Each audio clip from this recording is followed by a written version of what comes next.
ഈശ്വമിസിഹായ്ക്ക് സ്തുതിയായിരിക്കട്ടെ. വിശുദ്ധ ലൂക്ക അറിയിച്ച സുവിശേഷം 10-ാമത്തെ അധ്യായം 1 മുതലുള്ള തിരുവചന ഭാഗത്ത് ഈശോ 72 ശിഷ്യന്മാരെ വചനപ്രഘോഷത്തിന് വേണ്ടിയിട്ട് അയക്കുന്നതാണ് നാം ഇന്ന് ധ്യാന വിഷയമാക്കുന്നത്. ഇന്ന് പാതുവായിലെ വിശുദ്ധ അന്തോണീസിൻ്റെ തിരുനാൾ ദിവസം. വചനപ്രഘോഷകരുടെ മധ്യസ്ഥനായി കാണാതെ പോയ വസ്തുക്കളെ നേടിത്തരുന്ന വിശുദ്ധനായി ഒക്കെ അന്തോണീസിനെ വണങ്ങുന്നത് സഭയിൽ ഏറെ ശ്രദ്ധേയമായ ശുശ്രൂഷയാണ് എന്ന് നമുക്കറിയാം. ഈ അന്തോണീസ് പുണ്യാളച്ചൻ്റെ മധ്യസ്ഥം തേടി പ്രാർത്ഥിക്കാൻ സഭ നിയോഗിച്ചിരിക്കുന്ന ദിവസമാണ് ഇന്ന് ജൂൺ മാസം 13-ാം തീയതി. 1295 ഓഗസ്റ്റ് മാസം 15-ാം തീയതി പോർച്ചുഗലിൽ ലിസ്ബൺ എന്ന സ്ഥലത്ത് ജനിച്ച് അദ്ദേഹം 15-ാമത്തെ വയസ്സിൽ സന്യാസ ജീവിതത്തിലേക്ക് പ്രവേശിക്കുന്നു. ഏറെ കാലങ്ങൾക്ക് ശേഷം അദ്ദേഹത്തിൻ്റെ വിളി അദ്ദേഹം വീണ്ടും തിരിച്ചറിഞ്ഞ് ഫ്രാൻസിസ്കൻ സഭയിൽ അംഗമായിട്ട് തീരുകയും 1231 ജൂൺ മാസം 13-ാം തീയതി കർത്താവിൽ നിദ്ര പ്രാപിക്കുകയും ചെയ്തു. അദ്ദേഹത്തിൻ്റെ ജീവിതാവസ്ഥയിൽ നന്നേ ചെറുപ്പത്തിലെ രോഗബാധിതനായി ഏറെ ശുശ്രൂഷകളൊന്നും ചെയ്യാൻ സാധിക്കാത്തവണ്ണം വിവശനായി തീർന്നൊരു കാലമുണ്ടായിരുന്നു.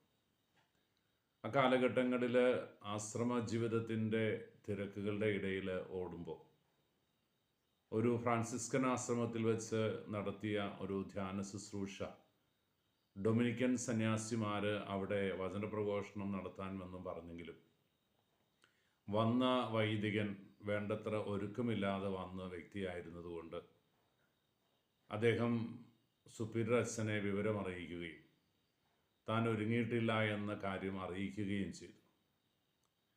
അപ്പോൾ വിശുദ്ധ ഫ്രാൻസിസ് അസീസി, അദ്ദേഹമാണല്ലോ ഫ്രാൻസിസ്കൻ സഭയുടെ സ്ഥാപകൻ, അദ്ദേഹം ഈ അന്തോണീസിനെ ആ ദൗത്യം ഏൽപ്പിക്കുകയാണ്. വളരെ സുന്ദരമായ മനോഹരമായ ഒരു പ്രസംഗം കാഴ്ചവെച്ച് ദൈവശാസ്ത്രത്തിലും ദൈവിക ആത്മീയ കാര്യങ്ങളിലുമൊക്കെയുള്ള തൻ്റെ ആഴമായ അറിവും വാക്വിലാസവും പ്രകടിപ്പിക്കുകയും ചെയ്തപ്പോൾ അദ്ദേഹത്തെ തുടർന്ന് ഒരു ധ്യാന പ്രഘോഷകൻ എന്ന നിലയിൽ സഭ തിരഞ്ഞെടുത്ത് അയക്കുകയാണ്.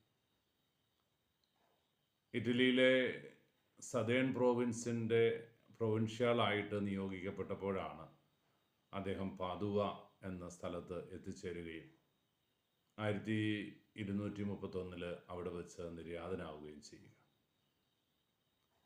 ഫ്രാൻസിസിൻ്റെ നാവായി, ഫ്രാൻസിസ്കൻ സഭയുടെ നാവായിട്ട് വചനപ്രഘോഷണ മേഖലയിൽ ശ്രദ്ധിക്കപ്പെട്ട ഈ പാതുവായിലെ അന്തോണീസിൻ്റെ നാവ് ഇന്നും അസിസിയിലെ ദേവാലയത്തിൽ സൂക്ഷിച്ചിട്ടുണ്ടെന്നാണ് പറയുക. അഴുകാത്ത നാവായി എന്നും അവൻ്റെ വചനപ്രഘോഷണത്തിൻ്റെ ദൗത്യം ഏറ്റവും ഉത്തരവാദിത്വത്തോടെ, ഏറ്റവും ഭംഗിയായി, ഏറ്റവും ആത്മീയ ചൈതന്യത്തോടെ നിറവേറ്റിയ വലിയ ഒരു വചനപ്രഘോഷകൻ, കർത്താവിൻ്റെ വചനപ്രഘോഷകരുടെയൊക്കെ മധ്യസ്ഥനായിട്ടും കാണാതെ പോയ വസ്തുക്കളുടെ കണ്ടെത്തി കൊടുക്കുന്ന വ്യക്തിയായിട്ടുമൊക്കെ ഈ ധന്യവിശുദ്ധനെ സഭ വിശ്വാസത്തോടെ കണ്ട് ചേർത്ത് പിടിക്കുന്നു.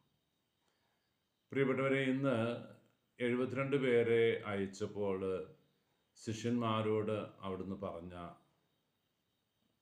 ഒന്നും എടുക്കാതെ, ഒന്നും കരുതാതെ ദൈവത്തിൽ മാത്രം ആശ്രയിച്ചുകൊണ്ട് മുന്നോട്ട് പോകണമെന്നുള്ള നിർദ്ദേശം ശിരസാ വഹിച്ച 72 പേര് തങ്ങളുടെ ശുശ്രൂഷകൾ ദൈവാനുഗ്രഹപ്രദമായി പൂർത്തിയാക്കി തിരിച്ചു വന്നപ്പോൾ ദൈവത്തോട് നന്ദി പറഞ്ഞതുപോലെ തൻ്റെ ജീവിതം മുഴുവനും ആത്മീയ ശുശ്രൂഷയ്ക്ക് വേണ്ടിയിട്ട് നിയോഗിക്കപ്പെട്ട ഈ അന്തോണീസ് ലിസ്ബണിലെ ഒരു പ്രഭുകുമാരനായിട്ടാണ് ജനിച്ചത്.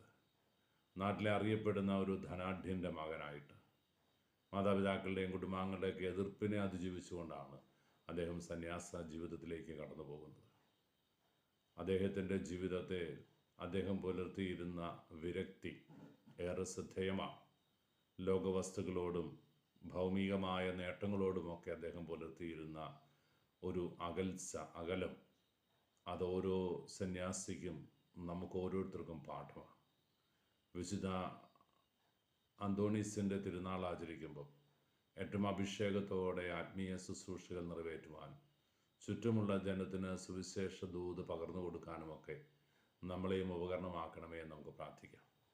ഒപ്പം കാണാതെ പോയ വസ്തുക്കളുടെ കണ്ടുപിടിച്ച് തരുന്ന വിശുദ്ധൻ എന്ന നിലയിൽ ആ വിശുദ്ധൻ്റെ ധന്യമാധ്യസ്ഥം തേടി നമുക്ക് പ്രാർത്ഥിക്കുകയും ചെയ്യാം. വിശുദ്ധ അന്തോണീസ് സഹദ നമ്മളെല്ലാവരെയും സമൃദ്ധമായിട്ട് അനുഗ്രഹിക്കട്ടെ. ദൈവത്തിൻ്റെ എല്ലാ അനുഗ്രഹങ്ങളും കൃപകളും തൻ്റെ പ്രാർത്ഥന വഴി നമുക്കായി നേടിത്തരട്ടെ.